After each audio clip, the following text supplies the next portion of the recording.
ശ്രീ പിന്നെ വിനോദ് മാത്യു പറയുന്നതെല്ലാം Wilson, dirty താങ്കൾ പൊളിറ്റിക്സ്. അങ്ങനെയാണോ കരുതുന്നത്? ഇപ്പോൾ ശ്രീജിത്ത് പറഞ്ഞത് ഇതിലൊന്നും ഒരു അസ്വാഭാവികതയില്ല, തെറ്റില്ല.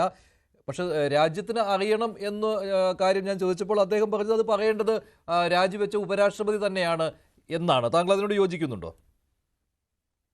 കോൺഗ്രസ് മിനിസ്ട്രിയുടെ സമയത്ത് ഉപരാഷ്ട്രപതിയാണ് രാജിവെക്കുന്നെങ്കിൽ ശ്രീജിത്ത് പണിക്കർ പറയുന്ന ഇങ്ങനെ ആയിരിക്കില്ലല്ലോ. ഇതിനകത്ത് അസ്വാഭാവികതയുണ്ടെന്നും സ്വാഭാവികമല്ല എന്നും ഇത് കേന്ദ്ര ഗവൺമെന്റുമായിട്ടുള്ള അദ്ദേഹത്തിന്റെ ഫൈറ്റിന്റെ ഭാഗമാണെന്നുള്ള ശ്രീജിത്ത് പണിക്കർ പറയുന്നത്. പക്ഷെ അസ്വാഭാവികത എങ്ങനെയാണ് നമ്മൾ കണക്കാക്കുന്നത്? നമ്മളിപ്പോ ഒരു അസ്വാഭാവിക മരണം എങ്ങനെയാണ് നമ്മൾ അതിനെ സമീപിക്കുക?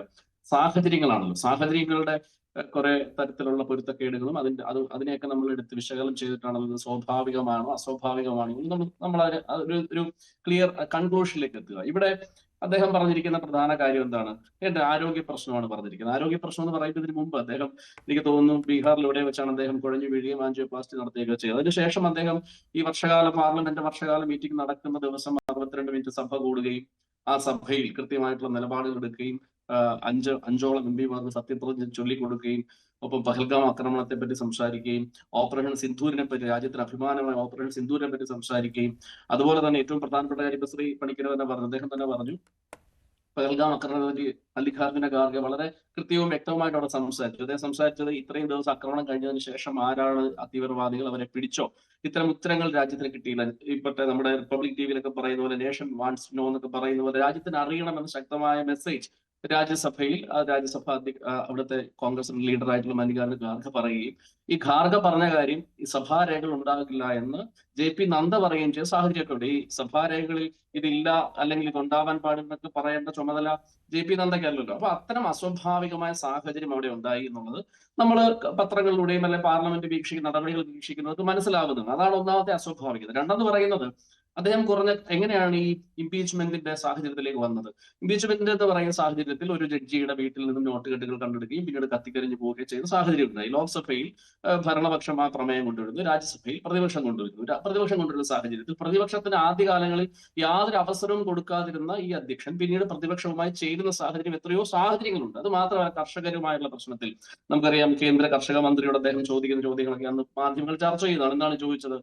അവർക്ക് നേരിട്ട് വളത്തിന്റെ വില, നേരിട്ട് താങ്ങുവില വളത്ത് സബ്സിഡി കൊടുക്കാൻ സാധിക്കത്തില്ല. അതുപോലെ പാർലമെന്റ് എംപിമാർക്ക് കൊണ്ടുവന്ന അതേ സൗകര്യങ്ങളും സാഹചര്യങ്ങളും കർഷകർ ഒരുക്കേണ്ടതല്ലേ ചോദിക്കുകയും അതുപോലെ തന്നെ അദ്ദേഹം ജുഡീഷ്യറിയോട് നമ്മുടെ ഈ വിഷയം ബന്ധപ്പെട്ട് പറഞ്ഞ ക്രിമിനൽ ഇൻവെസ്റ്റിഗേഷൻ ഈ പറയുന്ന ജഡ്ജിക്കെതിരെ നടത്തണമെന്ന് അദ്ദേഹം പറഞ്ഞ വാചകങ്ങൾ ഉണ്ടായി. മാത്രമല്ല, അദ്ദേഹം ഷേക്സ്പിയറിന്റെ പ്രശസ്തമായ ഒരു കോട്ടിങ്സ് കൂടെ പറഞ്ഞു. ഐഡിയൽസ് ഓഫ് മാർച്ചിൽ സംഭവിക്കുന്ന ദുരന്തങ്ങൾ, അതിനകത്ത് അപശകുനങ്ങളുണ്ട്, ദുരന്തങ്ങളുണ്ട്, അതിനെ ശ്രദ്ധിക്കണമെന്ന് ജുഡീഷ്യറിയോട് പറയുകയും ചെയ്ത സാഹചര്യം. ഇനി പോട്ടെ, ഈ പറയുന്ന ജഡ്ജി ആരായിരുന്നു? ജഡ്ജി എന്ന് ഒരു സമയത്ത് ശ്രീ അരവിന്ദ് കെജ്രിവാളും ഒക്കെ ആ ജയിലിൽ കിടക്കുന്ന സാഹചര്യത്തിൽ അവിടുത്തെ ജഡ്ജി ആയിരുന്ന മനുഷ്യന്റെ വീട്ടിലാണ് നോട്ടുകെട്ടുകൾ കണ്ടെടുക്കുന്നു. ആ നോട്ടുകെട്ടുകൾ സുപ്രഭാതത്തിൽ കത്തിക്കരിയുന്നു.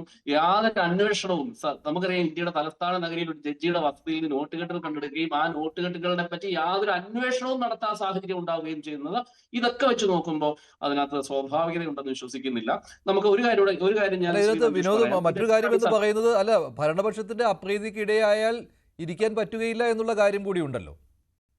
തീർച്ചയായിട്ടും, അതല്ലേ പറഞ്ഞത്, ഭരണപക്ഷത്തിന്റെ അപ്രീതി കാരണം. മാത്രമല്ല, ഇന്നലെ പ്രധാനമന്ത്രി ശ്രീ നരേന്ദ്രമോദിയുടെ ട്വീറ്റ് എന്താണ്? അദ്ദേഹം, നമുക്കറിയാം, രാജ്യസഭാ ഉപാധ്യക്ഷനായിട്ട് വെങ്കയ്യ നായിഡു റിട്ടയർമെന്റ് ചെയ്ത സമയത്ത് 3 പേജ് കത്ത് എഴുതിയ ആളാണ് നരേന്ദ്രമോദി. 3 പേജ് കത്ത് അദ്ദേഹത്തിന്റെ. ഇന്നലെ അദ്ദേഹത്തിന്റെ ട്വീറ്റ് എന്താണ് പറഞ്ഞിരിക്കുന്നത്? അതായത് നിങ്ങൾക്ക് കിട്ടാനുള്ളത് കിട്ടി വിട്ടോളാൻ. അതല്ലേ എന്റെ അർത്ഥം മലയാളത്തിൽ പറഞ്ഞു. അതായത് ഈ കുറെ സ്ഥാനമാനങ്ങളൊക്കെ നിങ്ങൾ ഇരുന്നു, അത് അനുഭവിക്കാനുള്ളതൊക്കെ അനുഭവിച്ചു, അതുകൊണ്ട് വിട്ടോളൂ എന്ന് പറയുന്ന ഒരു പ്രധാനമന്ത്രിയല്ലേ നമ്മൾ കണ്ടത്. അപ്പൊ ഈ സാഹചര്യങ്ങളൊക്കെ വെച്ച് നോക്കുമ്പോൾ ഇതിനകത്ത് സ്വാഭാവിക യാതൊരു സാഹചര്യവുമില്ല. ഇനി ഒരു ഫെയർവെൽ പോലും കൊടുത്തില്ല, ഒരു യാത്രയയപ്പ് പോലും കൊടുക്കുന്നില്ല എന്നുള്ളതാണ് ശ്രീജിത്ത്.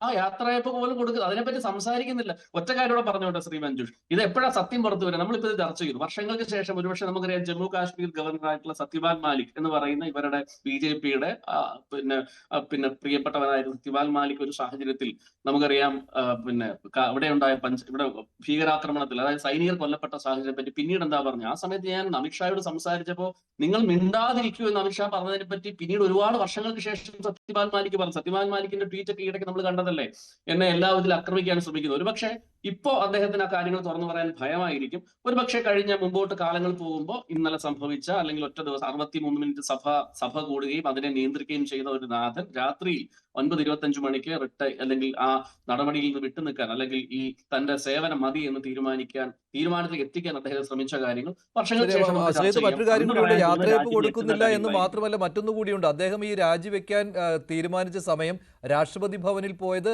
രാഷ്ട്രപതിയുടെ മുൻകൂട്ടി അനുവാദം ചോദിക്കാതെ അവിടെ പോയി കാത്തിരുന്നത്, ഇതൊക്കെ ഇപ്പോൾ ചർച്ചയാവുകയാണ്. അപ്പോൾ അതാണ് ഞാൻ പറഞ്ഞത്, രാജ്യത്തിന് ഇത് അറിയുവാനുള്ള അർഹതയുണ്ടല്ലോ എന്ന്. അത് ഉപരാഷ്ട്രപതി സ്ഥാനത്ത് നിന്ന് രാജിവെച്ച ജഗ്ദീപ് ധൻഖറിൽ നിന്നല്ല, കേന്ദ്ര സർക്കാരിൽ നിന്ന് ഇത് കേൾക്കേണ്ടതല്ലേ ശ്രീജിത്ത്? കാരണം ആ രീതിയിലുള്ള കാര്യങ്ങളാണ്